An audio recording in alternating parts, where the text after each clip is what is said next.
L'humain est au cœur du projet mutualiste. Il en est la finalité et aussi le moyen. L'humain, ce sont les adhérents, les patients, mais aussi les professionnels des mutuelles d'ESAM. Les SAM, leur personnel occupe aujourd'hui plus que jamais une place centrale dans le mouvement mutualiste. Avec la crise du Covid, tous ces personnels sont engagés pour préserver des vies, protéger les plus vulnérables et endiguer cette épidémie. Des crèches aux EHPAD, en passant par nos cliniques, nos centres de santé et nos structures d'accompagnement au domicile. Face au Covid, les centres de santé ont montré toute leur importance. Leurs personnels ont participé au dépistage, ils ont accueilli des malades, ils ont organisé leur suivi, tout en poursuivant les soins des patients habituels.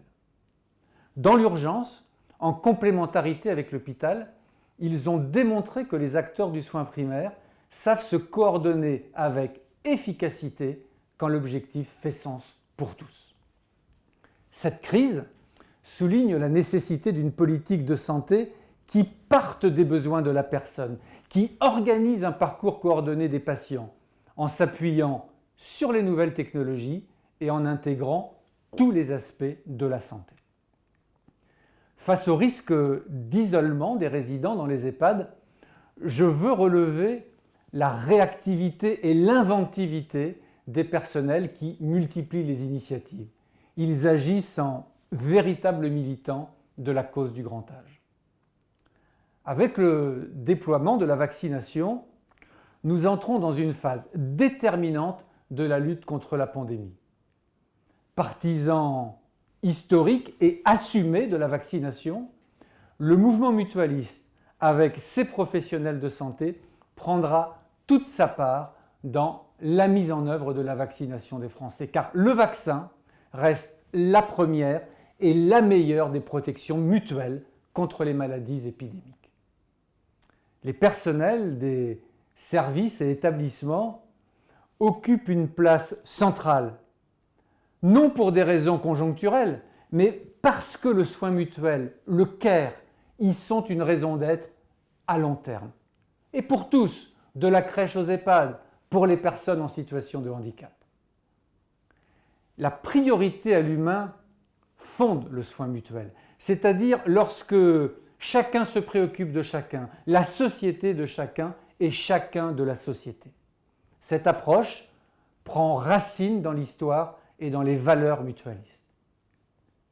Le soin mutuel trace la voie d'une approche rénovée de la protection utile pour la société tout entière.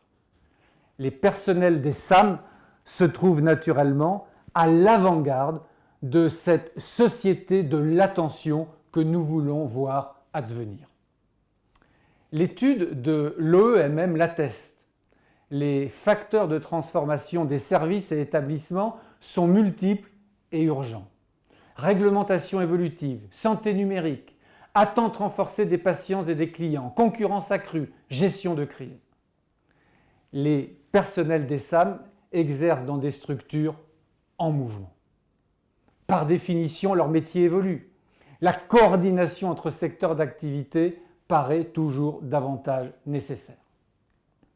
Dans le cadre de ces mutations à l'œuvre, je voudrais mettre l'accent sur 3 perspectives pour lesquelles les SAM et leur personnel ont un rôle déterminant à jouer.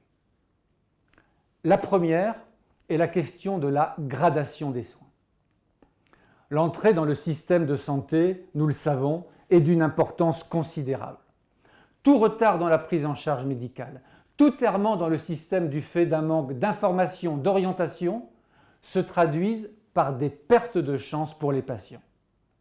C'est pour cela que la Mutualité française propose de développer des espaces de santé pluriprofessionnels qui généralisent la coopération des intervenants de ville.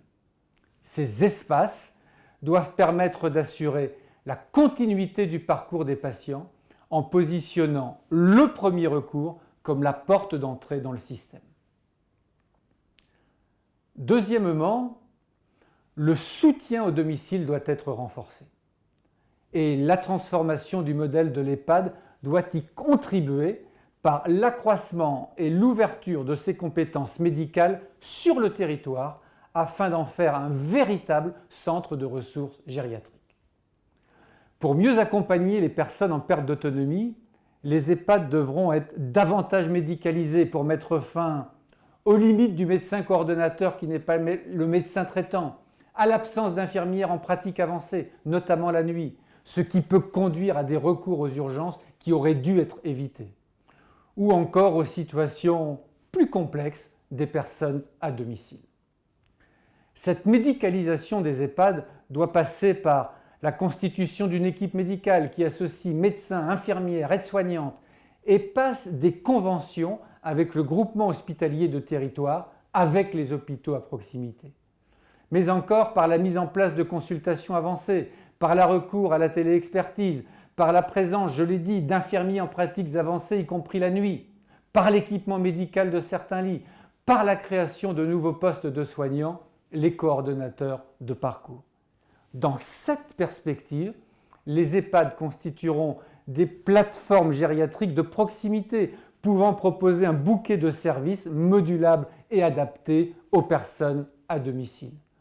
On pense à la télésurveillance 24 heures sur 24, aux équipes mobiles, à la télémédecine ou encore aux dispositifs de répit.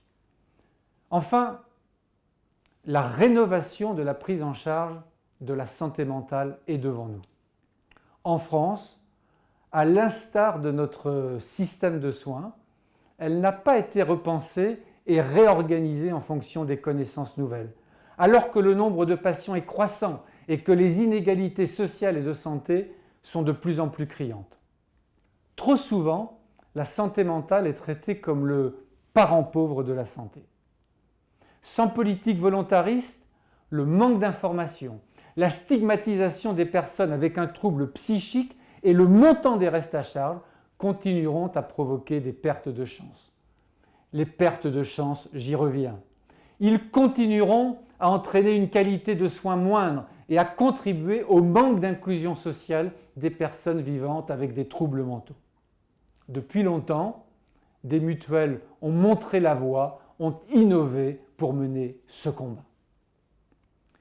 Ces réorganisations souhaitables, sur le premier recours, le domicile, la prise en charge de la santé mentale, en renforçant la place et le rôle des services et établissements mutualistes, seront aussi des facteurs puissants de l'attractivité des métiers exercés par leur personnel.